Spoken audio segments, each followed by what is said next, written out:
Meet John, a certified Devant ka-TV babad, isang pulis at self-confessed movie junkie. Ako po si Jose Villaruz. Ang tawag nila sa akin is John.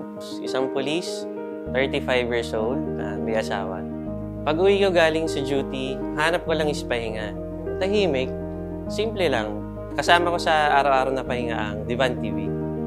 Nung una kong nakita ang Devant TV sa store, napawawa ko. Ang linaw ng screen, ang ganda ng sound, parang nasa sinehan ka talaga. Mahilig ako manood ng Netflix at YouTube. Siyempre dahil Devant TV, quality ang viewing experience ko. Hindi lang malinaw, matibay pa. One time, nasipa ng anak ko. Akala ko sira na. Ayun, gumagana pa rin. Saludo ako sa tibay ng Devant. Nung kinailangan ko ng customer service, ang bilis kausap. Walang stress, may malasakit, ramdam mong priority ka. Noong nagka-Devant TV na kami, ibang level. Upgraded ang viewing experience para sa tulad kong mahilig manood ng movies. Ako si John Villaruz, isang pulis, tatay, proud movie junkie at certified Devant ka-TV babad.